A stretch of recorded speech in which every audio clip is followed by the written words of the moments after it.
오늘 말씀의 제목은 믿음의 성숙을 위한 숙제입니다. 숙제. 여러분 학교에서 숙제만 잘해가도요 패스합니다. 그죠? 숙제만 잘해가도. 그러니까 믿음의 성숙, 정말 믿음에 대해서 우리가 고민할 때 그 숙제가 있는데 오늘 말씀의 주제가 마치 저에게는 숙제와 같은 게 됐습니다. 이전엔 몰랐어요. 근데 이게 굉장히 중요하구나 생각을 하게 되면서 이게 믿음의 성숙을 위한 숙제다. 정말 숙제다. 이런 생각을 하게 됩니다. 성경을 읽다 보면 믿음의 중요한 두 가지 주제가 있습니다. 여러 가지 약간의 다른 단어로 표현할 수 있지만 그 중요한 두 가지 주제는 뭐냐면 사랑과 두려움입니다. 사랑과 두려움. 그래서 사랑과 두려움이 어떻게 믿음 안에 역사하는가에 따라서 우리의 삶이 건강한가, 우리의 믿음이 건강한가를 볼 수 있게 됩니다. 그러니까 사랑은 이런 겁니다. 사도 바울이 주님 앞에 정말 용서받을 수 없는 죄들을 저질렀습니다. 예수 믿는 사람을 죽였어요. 실제로 죽이고 교회를 핍박하고 해산시키고 그 다음에 감옥에 가두고, 이게 사도 바울이 무식하게 예수 믿을 때 일어났던 일들입니다. 그런데 그런 사도 바울을 주님께서 당장 치시지 않고 참으셨습니다. 기다리셨습니다. 그리고 찾아오셨습니다. 이게 이제 예수님의 사랑입니다. 우리가 죄인 되었을 때, 하나님과 원수 되었을 때 우리를 만나 주시고 찾아와 주시고 조건 없이 받아주시는 것이 하나님의 사랑입니다. 그런데 그 사도 바울이 나중에 인생의 끝에서 믿음의 성숙한 믿음의 어떤 이 과정에서 어떤 끝에서 이런 고백을 합니다. 높은 데 마음을 품지 말고 두려워하라. 이 로마서 11장 20절 말씀이죠. 높은 데 마음을 품지 말고 두려워하라. 그러니까 성숙한 신앙에는 그 두려움이 있어야 한다라는 것을 말씀하는 것이죠. 베드로도 여러분 제일 상처되는 게 뭡니까? 제일 믿었던 사람한테 배신을 당하는 게 제일 큰 상처 아니겠습니까? 베드로가 바로 그런 제자였습니다. 제일 믿었는데, 제일 신임했는데 주님 앞에서 가장 중요한 순간에 주님 모른다고 했죠. 모른다고 부인했습니다. 저주하며 부인했다 이렇게 말합니다. 그리고 예수님을 떠나갔습니다. 죽기까지 따르겠습니다 그렇게 말해놓고 주님을 떠나갔습니다. 그러면 예수님의 마음에 얼마나 큰 상처가 되겠습니까? 인간적으로 따지면 여러분 그렇게까지 말해놓고서 나를 그렇게 뒤통수를 쳐 이렇게 되지 않겠습니까? 그런데 주님께서 찾아가십니다. 조건 없이. 그냥 믿음이 연약할 때는 그런가 보다 했는데 성숙한 믿음이라고 막 자부하면서 막 하나님의 말씀을 듣고 기적을 보고 그런 다음에 주님을 배신했다니까요. 그런데 그런 베드로를 주님께서 찾아가시는 것이 주님의 사랑입니다. 그런데 그 베드로가 이렇게 고백합니다. 믿음의 성숙한 단계에서 외모로 보시지 않고 각 사람의 행위대로 심판하시는 이를 너희가 아버지라 부른즉 너희가 나그네로 있을 때를 두려움으로 지내라. 그 안에 믿음에 두려움이 있었다는 것입니다. 그러니까 이 인생이 나그네와 같이 스쳐가는 짧은 인생인데 그 나그네로 있는 이 짧은 인생에서 두려움을 가지라라고 베드로전서 1장 17절에 그렇게 고백하고 있습니다. 그러니까 믿음의 사람들의 삶을 보면은 그 믿음의 과정에서 하나님의 사랑을 경험하고 그 사랑의 은혜를 입고 그 다음에 믿음이 더 성숙해가는 과정에서 하나님이 두려운 것을 알게 된다라는 것입니다. 두려운 것을 알게 된다. 저는 나름대로 이것을 어떻게 우리의 믿음에 적용하고 조화시키는 것이 맞는 건가 고민을 이제 지금도 합니다. 하나님의 사랑을 알기 전에 그 두려움을 알면은 하나님께 나오고 싶겠습니까? 나오고 싶지 않겠죠. 무서워 막 움츠리지 않겠습니까? 그런데 하나님의 사랑을 알고 깊은 사랑을 알고 그 두려움을 아는 것, 그것이 모든 믿는 사람에게 나타난 믿음의 성숙의 어떤 증거였다라는 것입니다. 그래서 이렇게 표현하고 싶습니다. 이렇게 표현하고 싶은데 사랑은 믿음의 과정에서 보이는 아름다운 꽃과 같습니다. 사랑이 없으면 아무것도 아닙니다. 사랑은 믿음의 과정에서 나타나는 아름다운 꽃과 같습니다. 주님을 사랑하는, 형제를 사랑하는. 그런데 두려움은 뭡니까? 두려움은 마치 그 꽃이, 화려한 꽃이 지고 그 다음에 나타나는 열매와 같다라고 저는 말하고 싶습니다. 열매와 같습니다. 하나님을 경외하는 사람들 그 삶 가운데 나타나는 그 두려움, 이것은 그 믿음의 열매와도 같다라는 것입니다. 어떻게 이것을 성경적으로 우리가 이해할 수 있는가? 바로 아브라함의 경우를 통해서 보면 알 수 있습니다. 아브라함이 믿음의 조상, 믿음이 있는 사람이었잖아요. 그리고 믿음으로 그 삶을, 인생을 걸어갔던 사람입니다. 그런데 그 인생의 마지막에서 경험한 것이 무엇입니까? 창세기 22장 12절에 보니까 내가 내 아들 내 독자라도 내게 아끼지 아니하였으니 내가 이제야 내가 하나님을 두려워하는 줄 알겠다. 경외하는 줄 알겠다. Now I know that you truly fear God. 네가 진짜 진정으로 하나님을 두려워하는 줄 알겠다. 이게 인생의 끝에서 확인됐던 믿음의 열매였다는 것입니다. 어떤 두려움이었습니까? 이것은 그냥 단순히 추상적인 두려움이 아니었습니다. 정말 죽기까지 복종하는 그런 두려움이었습니다. 하나님을 경외함으로 죽기까지 복종하는 두려움의 끝에서 이제 내가 알겠다. 내가 이제 인정한다. 네가 진짜 truly fear God, 하나님을 두려워하는구나. 이것이 아브라함의 삶 가운데 주님께서 확인하기 원하셨던 믿음의 꽃이 진 다음에 열매로 맺히는 믿음의 열매였다는 것입니다. 그 다음에 주님께서 약속하시는 약속들이 풀어지기 시작합니다. 창세기 22장 17절 보니까 내가 내게 큰 복을 주고 내 씨가 크게 번성하여 하늘의 별과 같고 바다의 모래와 같게 하리니 내 씨가 그 대적의 성문을 차지하리라. 이 말씀도 이 세 단계로 한번 나눠보면 이 하나님께서 베푸신 놀라운 축복이 어떤 것인가를 알 수 있는 게 있어요. 그게 뭐냐면 첫 번째는 축복입니다. 내게 큰 복을 주고, 주님께서 우리에게 주시는 복, 크게 번성하여 하늘의 별 바다의 모래, 이건 우리의 상상을 초월하는 거예요. 그러니까 우리의 단어가 아니라 하나님의 단어로 표현할 수 있는 형통입니다. 형통케 하고, 그 다음에 대적의 성문을 얻는 계시록의 마지막 주제, 믿음의 마지막 주제, 승리 아니겠습니까? 그런데 이 축복과 형통과 승리가 무엇으로 시작됩니까? 두려움에 대한 인정. 내가 인정한다. Truly fear God. 인정한다. 내 믿음에 두려움이 있구나. 이것으로 말미암아 열렸다는 것입니다. 이게 100세가 넘은 아브라함의 믿음의 어떤 클라이막스, 하이라이트. 그냥 크게 막 음악이 울리면서 자자자잔 하면서 짠 할 때 그때 그 장면입니다. 그 인생에. 그래서 fear the Lord, fear God. 하나님을 두려워하는 그 믿음이 내게 있구나. 다음에 형통과 축복과 승리가 있었다는 것입니다. 선포가 있었다는 것입니다. 여러분, 하나님 마음에 합한 자 다윗을 생각해 보면 그의 믿음의 하이라이트는 언제였을까 생각해 봅니다. 그의 믿음의 뭔가 그 가장 최고조에서 볼 수 있었던 믿음이 무엇일까 한번 생각해 봅니다. 다윗도요, 하나님의 그 조건 없는 그 사랑을 경험했습니다. 물맷돌 하나로 골리앗을 이기는, 이건 하나님께서 함께 하시지 않으면 정말 싸울 수 없는, 이길 수 없는 그런 싸움에서 이기고, 목동으로 왕이 되는 정말 파격적인, 상상할 수 없는 하나님의 사랑과 호의를 그렇게 경험합니다. 그러면 어떤 생각이 들겠습니까? 하나님 나만 사랑하시는구나. 하나님 날 이렇게 사랑하시는구나. 날 이렇게 특별히 생각하시는구나. 그렇게 생각하겠죠. 그렇지 않겠습니까? 제가 그랬던 적이 있습니다. 저도 그랬던 적이 있습니다. 하나님 나를 진짜 사랑하시는구나. 참 놀랍다. 하나님 나에게 이런 은혜를 베푸시는구나.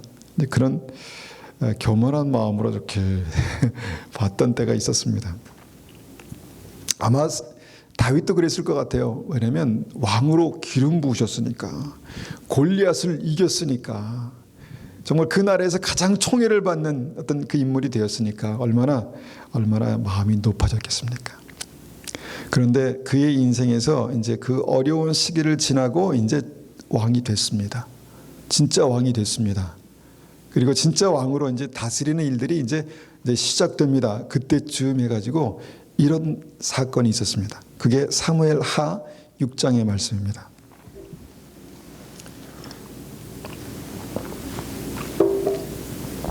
사무엘 하 6장 1절을 우리가 쉬운 성경을 보면 이렇습니다.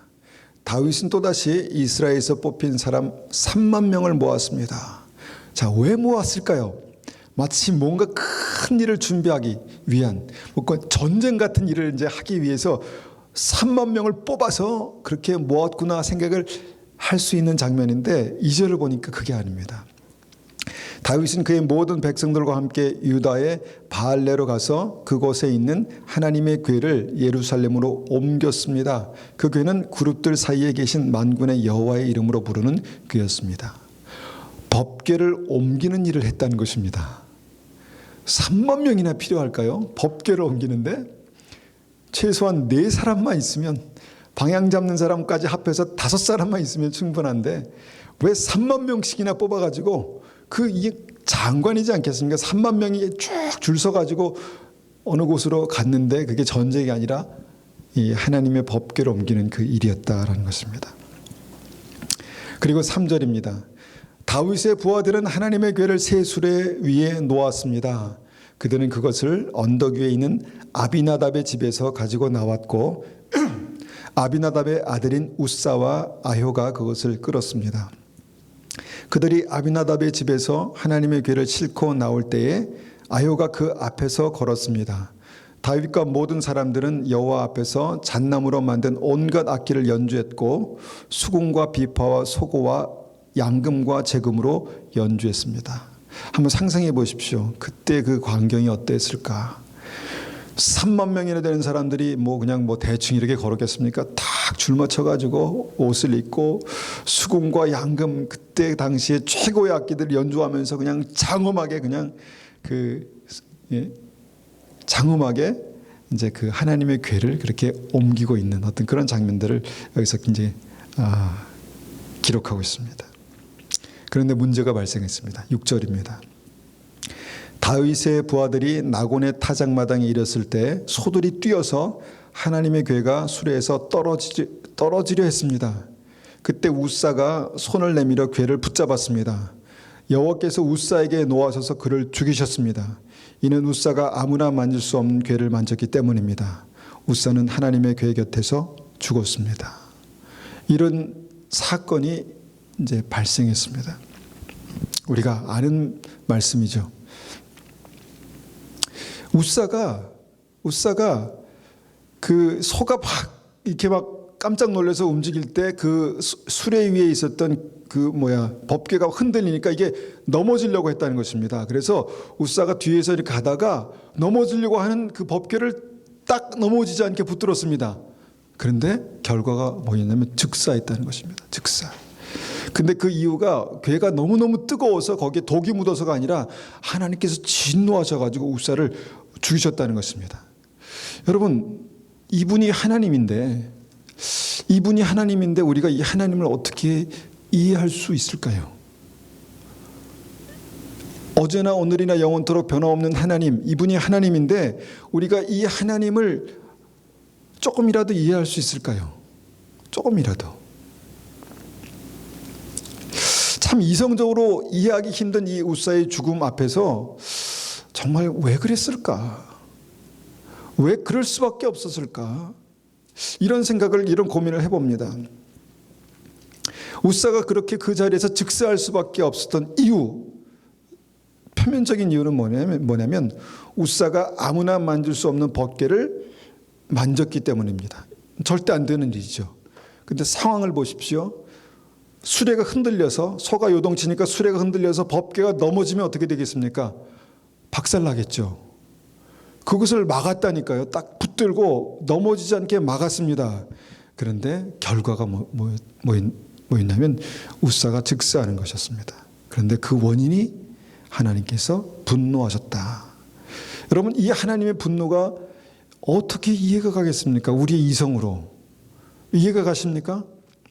그냥 무조건적으로 하나님 법궤를 건들기만 하면 화내시는 분이구나, 이렇게 이해하지 않으면 여러분, 법궤가 술에서 떨어지는 걸 잡았다고 해서 즉사하는 것, 그 하나님의 분노가 어떻게 이해가 가겠습니까?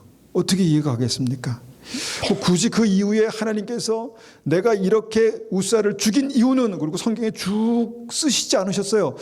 이런 문제가 있었기 때문에 논리적으로 내가 이 우사를 죽일 수밖에 없었던 문제가 이것이었다라고 설명해 주시지 않았어요. 성경에 그런 게 없습니다. 그냥 하나님께서 법궤를 만졌기 때문에 하나님께서 그를 죽이셨다, 분노하셔서 죽이셨다, 이렇게 말씀합니다.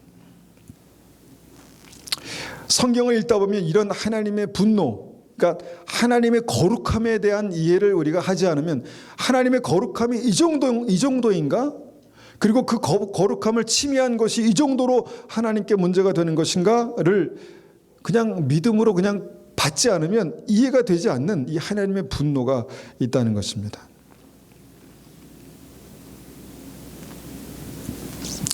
여러분, 이분이 하나님이세요. 이분이. 여러분, 우리가 은혜의 십자가를 생각할 때 그 십자가가 뭐냐면, 십자가가 사형의 도구인데 그 사형의 형틀에 그 아들을 죽이시는 하나님의 거룩함과 분노가 있다는 것입니다. 오직하면 그 아들을 십자가에 못 박을까? 여러분 사람이 얼마나 그렇게 어떻게 보면 모질면, 단호하면, 절박하면 그 아들을 죽일 수 있을까요? 그런데 그 십자가가 그것이라는 것입니다.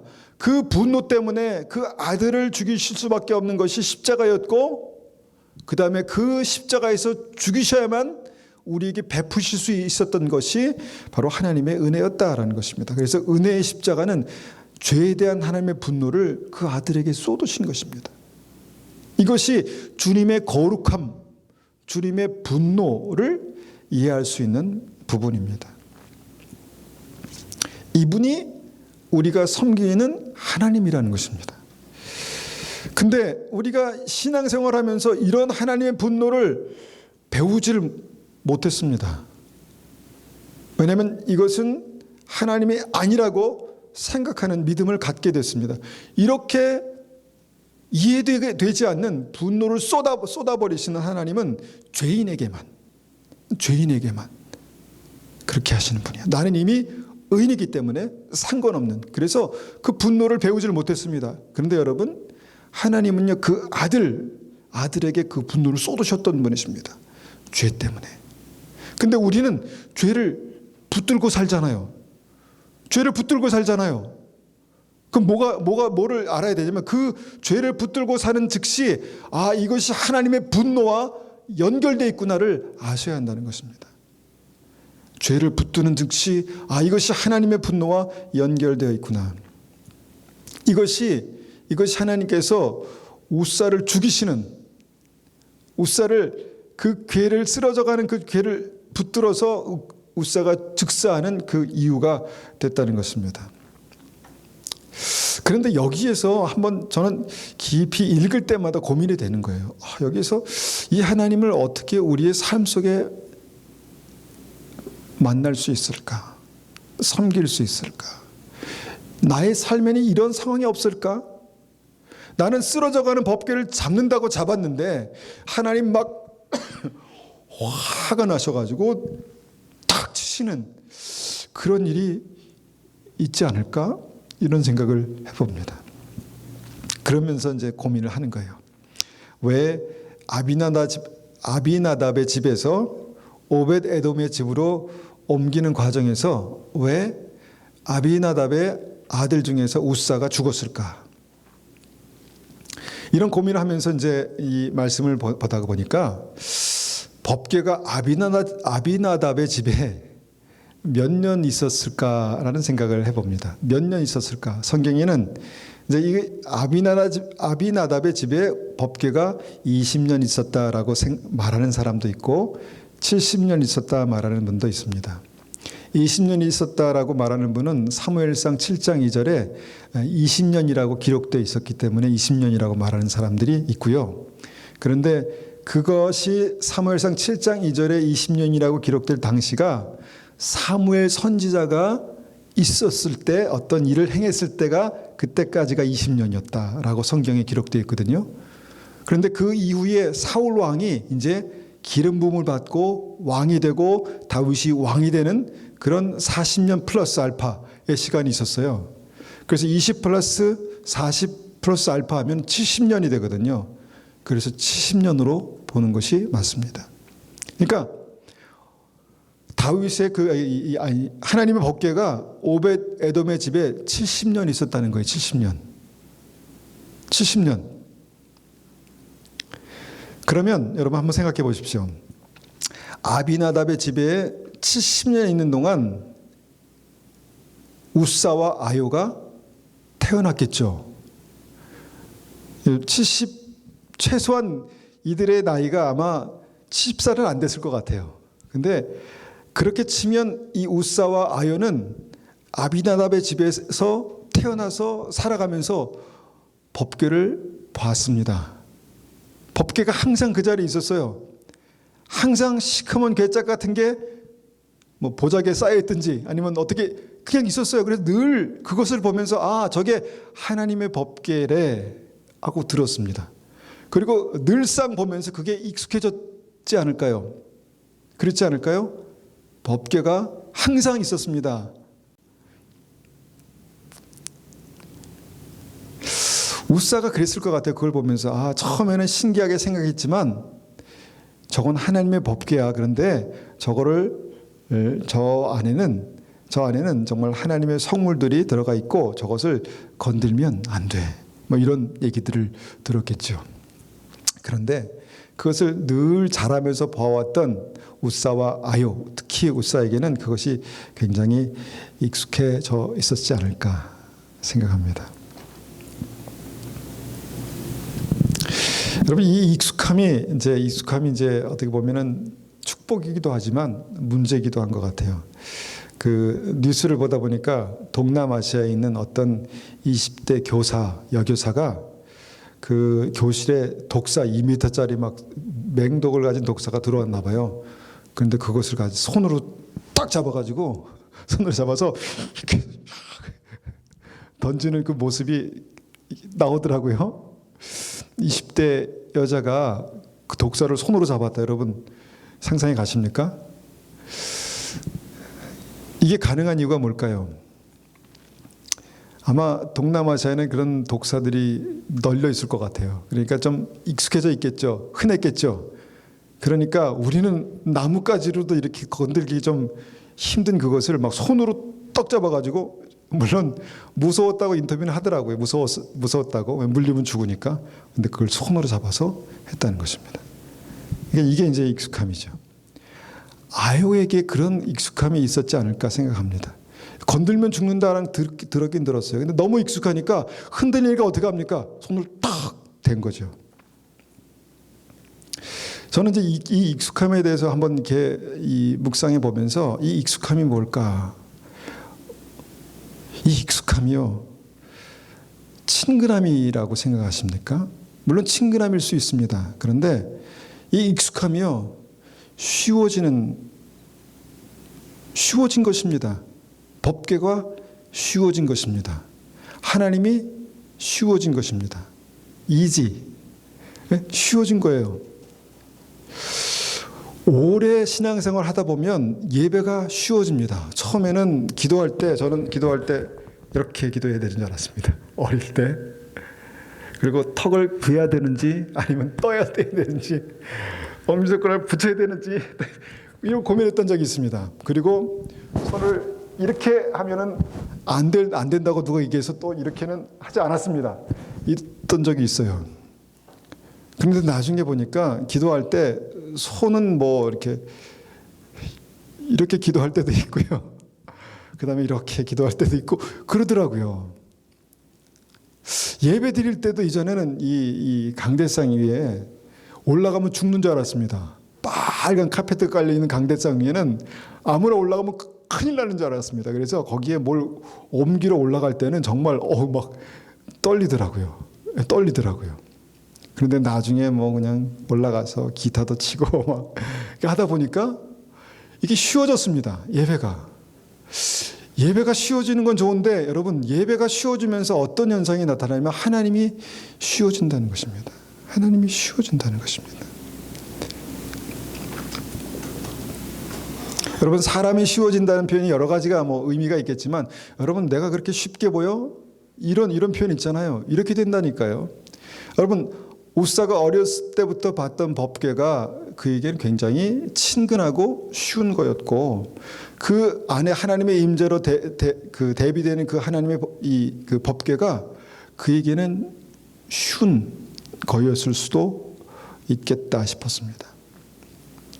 그러니까 그 법궤를 손으로 만질 때 우사가 죽었던 이유는 물론 하나님의 거룩함을 손대면 안 되는 하나님의 거룩함이 있었겠지만 그의 마음 가운데 뭔가 하나님이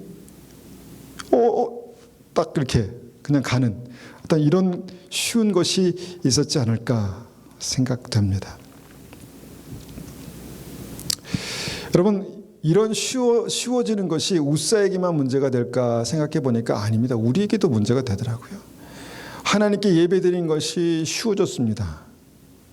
어디 가나 예배가 있고 어디 가나 설교가 있고 어디 가나 성경이 있고 어디 가나 말씀을 들을 수 있기 때문에 하나님 앞에 나아가는 것이 쉬워졌다는 것입니다. 무척 쉬워졌습니다. 그런데 그것이 하나님께 나아가는 것만 쉬워진 게 아니라 하나님도 쉬워졌습니다. 하나님께서 우리의 중심을 보신다고 하지만 우리의 중심 안에는 항상 하나님께서 진노하실 만한 죄를 품고 다니면서도 우리는 쉽게 살아갔습니다. 여러분, 이것이 우사만의 문제이겠는가 한번 생각해 보게 되는 대목이에요. 우사만의 문제이겠는가. 우사가 법궤가 쉬워진 것처럼 우리도 하나님의 임재가 쉬워지고 하나님의 예배가 쉬워지고 주님의 말씀이 쉬워지고, 그렇다면 우리의 삶 가운데 쉬움으로, 그 쉬운 것 때문에 무심코 손을 대는 것들이 정말 그 우리를 하나님의 진노를 일으키는 것들이 되지 않을까 하는 생각을 하게 됩니다. 우사에게는요, 그 쉬워짐과 동시에 또 이런 것도 있었을 것 같아요. 뭔가 특권의식. 나는 안다. 난 법궤를 봤어. 오랫동안 내가 태어날 때부터 우리 집에 있었고 난 그것을 봐왔어. 라는 어떤 특권의식. 그래서 3만 명이 그 법궤를 호위할 때 그 앞에서, 맨 앞에서 아요가 쓰고 우사가 뒤에서 따라가면서 이렇게 걸어가지 않았을까 생각됩니다. 이렇게. 특권의식. 나는 하나님을 오래 믿고 하나님을 오래 알고 세례도 너보다 일찍 먼저 받았고 나는 적어도 이런 사람이야 라고 하는 어떤 그런 마음들, 그런 마음들로 법궤를 만졌을 것이다 라는 것을 충분히 생각해 볼 수 있습니다. 여러분, 이것이 우리가 정말 이 우사의 삶을 통해서 확인해 보는, 적용할 수 있는 우리의 모습일 수도 있겠다라는 생각을 합니다. 익숙해진 신앙, 익숙해진 예배, 쉬워 보이는 믿음, 쉬워 보이는 하나님의 말씀.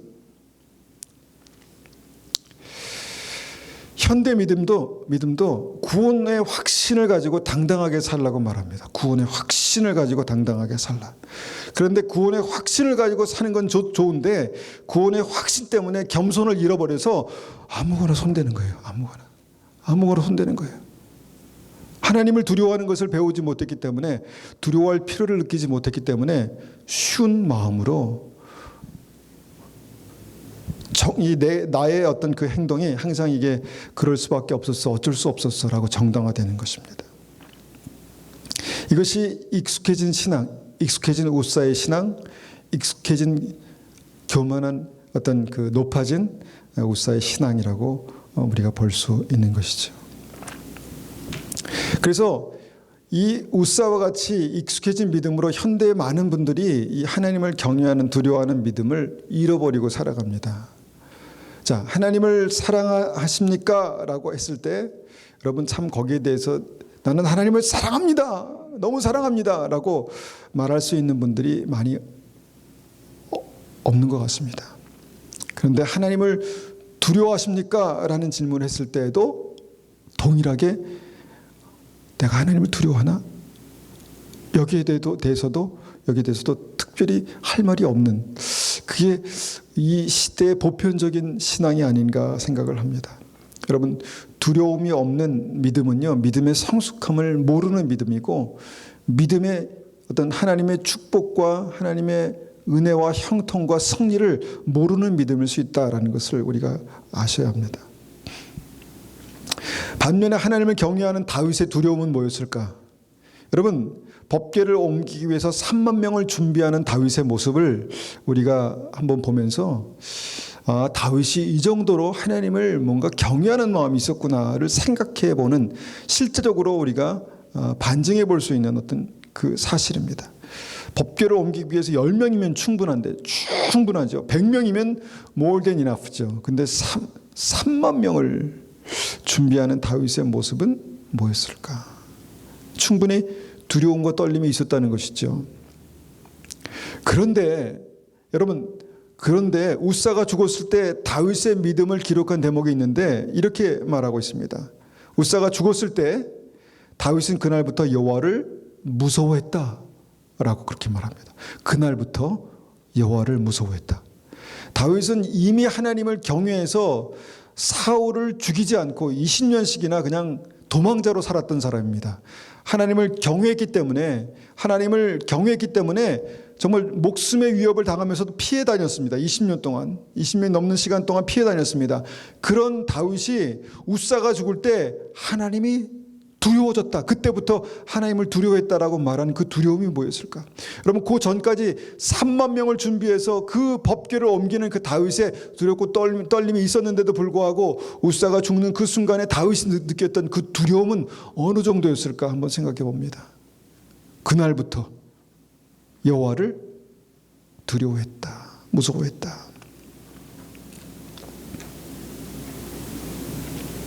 그리고 나서 그 두려움으로 보니까 이제 오벳 에돔의 집에 3개월 있었거든요. 그리고 나서 이제 다윗성으로 그것을 옮길 때 6걸음을 걸었을 때 소와 살찐 송아지를 제물로 바쳤다 그렇게 말합니다. 13절에 보니까. 그러니까 6걸음을 그거 번제를 바친 게 아니라, 여러분,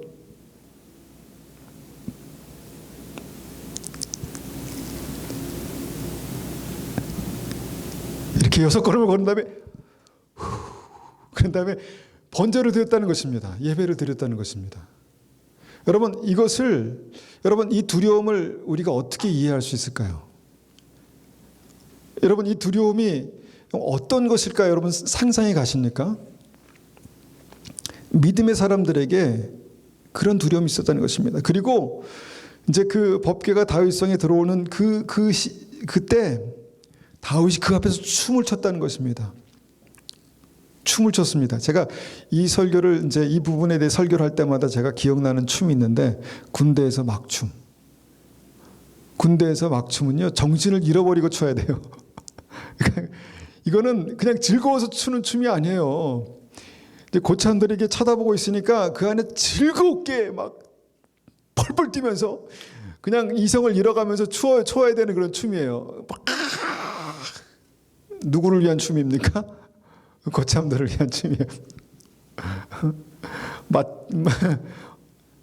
다윗의 춤은 뭐였을까 생각해 봅니다. 신난다. 이런 춤이었을까요? 하나님의 법궤가 들어오자 이야 신난다 하면서 막 그냥 뭔가 기쁨도 있었지만 그 안에 경외함으로 두려움으로 추는 춤이 어떤 춤이었을까, 이 상상이 잘 가지 않습니다. 시편 2편 11절에 이런 고백도 합니다. 여호와를 경외함으로 섬기고 떨며 즐거워할지어다. 제가 많이 이제 참고하는 말씀이기도 하지만, 어떻게 하면 섬기고 떨면서 즐거워할 수 있을까? 떨면서 즐거워했다. 이렇게 말합니다. 그 즐거움은 뭔가 주님에 대한 기쁨과 사랑의 표현이겠죠. 근데 떠는 것은 뭡니까? 떠는 것은, 여러분, 웃다가 울면 어떻게 해야 됩니까? 웃다가 웃는 게 가능합니까? 웃으면서 웃는 게 가능합니까? 웃으면서 우는 게 어려울 것 같은데, 떨면서 여러분 즐거워하는 게 뭘까요? 다윗의 춤이 그런 거였다는 것입니다. 떨면서 즐거워하는. 그런데 이것이 다윗의 신앙이 어떤 것인가를 말해주는 것입니다. 다윗의 신앙이 뭔가? 다윗의 믿음은 주님을 두려워하는 믿음이야. 다윗의 믿음은 주님을 기뻐하는, 사랑하는 믿음이야. 두 가지가 나타나고 있다는 것입니다. 그런데 그 두려움이 점점점 어떻게 됐습니까? 점점 더 깊어갔다는 것입니다. 그가 왕이 된 이후에 비로소 그가 하나님을 더 두려워했다, 이렇게 말합니다. 다윗의 두려움은요, 그의 믿음의 성숙한 그때 나타난 믿음의 열매였습니다. 증거였습니다. 여러분, 이것이 여러분 믿음의 조상 아브라함이 그 아들을 번제로 바치려 했을 때 내가 이제야 내가 나를 두려워한 줄 알겠다. Truly fear God 이라고 그렇게 말씀하는 부분이라는 것입니다. 그러니까 아브라함의 그 믿음의 황금기 때, 다윗의 그 믿음의 황금기 때 확인될 수 있었던 두려움이 있었다는 것입니다. 두려움. 그러면 우리는 어떤 두려움이 있습니까? 어떤 분들은 이 두려움을 부정적으로 말합니다. 부정적으로. 그런데 성경에 긍정적인 두려움에 대해서 하나님을 두려워하라. 두렵고 떨림으로 구원을 이루라. 얼마나 많은지 모릅니다. 찾아보면 엄청나게 많습니다. 그러니까 믿음은, 이 믿음의 사람들의 삶 가운데 발견되는 믿음 뭡니까? 두려움이 있었다라는 것입니다. 두려움만 있었던 게 아니라 두려움이 있었다라는 것입니다. 나는 언제부터 하나님을 두려워했을까? 한번 생각해 보십시오. 나는 언제 하나님이 두려운가? 나는 얼마나 하나님이 두려운가? 나에게는 다윗과 같은 다윗의 10분의 1 아니면 50분의 1 정도의 두려움이 하나님 앞에 설 때 있는가? 고민되는 부분입니다. 제가 기도하는 부분입니다. 하나님, 제 믿음에 이 두려움을 알게 도와주십시오. 하나님, 제가 오늘도 믿음으로 주님 앞에 예배 드릴 때 이 두려움과 떨림으로 주님 앞에 나아갈 수 있는 예배자 되게 도와주십시오. 그렇게 기도는 하지만 사실은 어렵습니다. 왜냐하면 너무 익숙해졌기 때문에 쉬워진 게 아닌가. 너무 익숙해져서 쉬워지니까 아무렇게나 막 이렇게 하는 게 아닌가, 이런 생각이 듭니다. 여러분, 제가 이 시간에 정말 저도 그렇지만 우리 여기서 예배 드리시는 하나님의 백성, 하나님의 사람들, 여러분 한 분 한 분에게 여러분 말씀 꼭 드리고 싶은 게 뭐냐면, 이 두려움이 없이는 주님께 나아갈 수가 없습니다. 이 두려움이 없이는 여러분 하나님의 축복, 형통, 승리 없습니다. 여러분, 진정한 승리, 계시록 마지막 때의 마지막 그 장에, 계시록 마지막 그 책에 말씀하신 그 승리하는 자는 여러분 그 두려움이 있는 믿음의 사람입니다. 두려움이 있는 사람입니다. 법궤가 들어올 때요, 다윗이 막 정말 춤출 때 옷이 벗겨지는지도 모르고 막 그냥 그렇게 춤췄습니다. 군대 막춤 생각하면 생각나요. 이해가 돼요. 막 그렇게 막 정신없이 하나님께 두려움과 떨림으로 기쁨으로 춤을 췄다는 거예요. 그때 옷이 벗어지니까, 아니면 고급스러운 춤이었을까요? 아니었을 것 같아요. 정말 볼상사나운 그런 춤이었을 것 같아요. 근데 그것을 이제 다윗의 아내 미갈이 이렇게 보면서 비웃었다고 그렇게 말합니다. 비웃었다. 웃었다. 그런데 성경에 보니까 그 시점부터 그는 아이를 낳지 못하는 저주를 받는 일이 일어납니다. 그러니까 반대로 뒤집어서 말하면, 그때 그 다윗의 두려움으로 떨림으로 드린 춤이 얼마나 값진 것이었는가를 말씀해 주는 것입니다. 그 하나님께 드리는 이 예배를 비웃으니 그가 하나님께 미갈이 저주를 받는 그런 모습들을 보게 됩니다. 그래서 이것은 이 하나님 앞에 하나님을 경외하는 믿음, 내가 이제야 하나님을 두려워하는 줄 알겠다라고 하는 믿음은요, 믿음의 성숙의 과정에서 반드시 확인되어야 되는 것입니다. 반드시 확인되어야 되는 것입니다. 만약에 이것이 나에게 이게 정말 필요할까? 아니면 나에게는 아직 그게 없는데 라고 한다면 여러분 고민해야 되는 대목이에요. 고민해야 되는. 왜 나의 삶 가운데는 하나님께서 열어주시는 놀라운 축복과 은혜가 없을까? 여러분 아브라함이 이삭을 바쳤을 때 그 두려움은요 상상을 초월하는 두려움이에요. 그런데 그 전에도 두려움이 있었어요. 본토 친척 아비 집을 떠나라 말씀하실 때 여러분 하나님을 경외하는 두려움이 없이는 쉽게 떠날 수 있는 그런 게 아니었습니다. 어떻게 그 터전, 삶의 터전을 다 버리고 정말 위험한 곳, 알지 못하는 곳, 아프리카나 어떤 모슬렘 같은 어떤 그런 쪽으로 가겠습니까? 죽을지도 모르는. 이미 두려움이 있었어요. 그 두려움을 가지고 살고 있었습니다. 그런데 그 인생의 끝에서 확인하는 그 하나님에 대한 경외함은 정말 상상을 초월하는 것이었다는 것입니다. 그런데 그 아브라함에게 나의 벗 아브라함이라고 말씀하셨습니다. 나의 벗 아브라함. 여러분 두려움이 없이는 주님과의 친밀함을 갖기 어렵습니다. 참 아이러니하지만 두려움이 가지고 어떻게 친밀함을 갖나? 여러분 아이러니하지만 그 두려움이 없이는 주님의 지성소에 들어가 주님과의 친밀한 믿음으로 서기 어려운 거예요. 굉장히 중요한 주제가 바로 이 두려움입니다.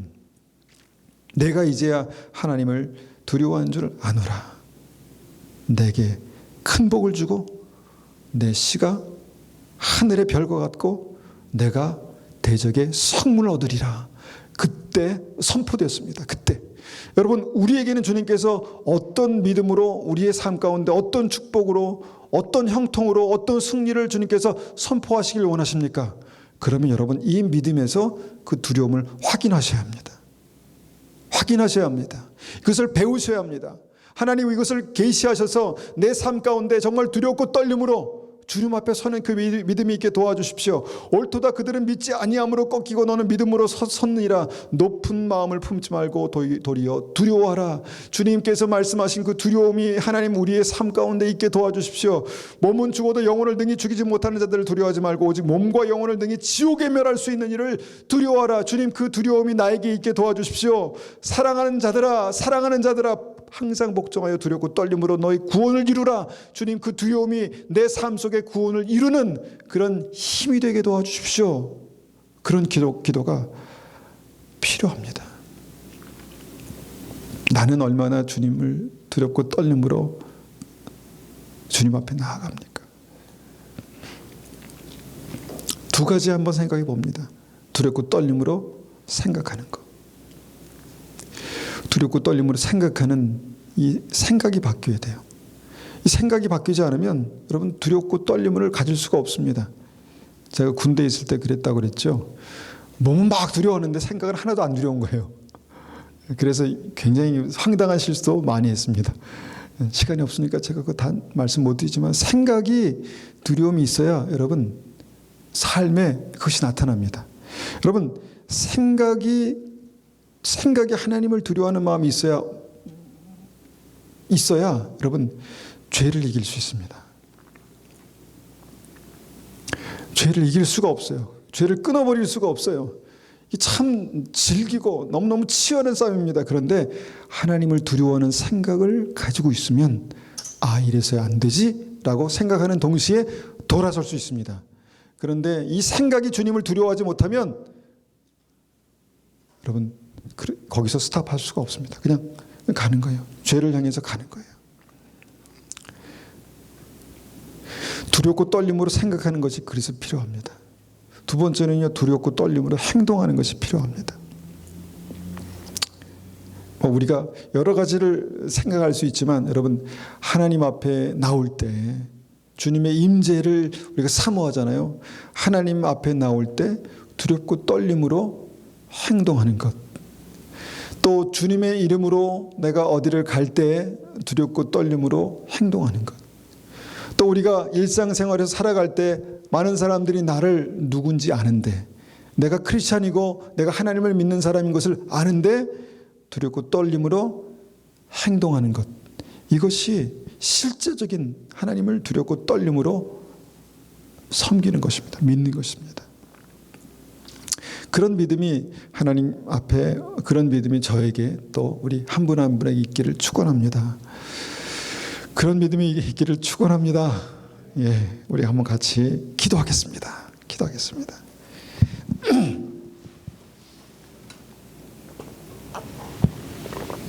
우리가 기도할 때는요, 하나님의 말씀을 우리가 묵상하면서 하나님을 경외하는 다윗의 믿음을 갖게 도와주십시오.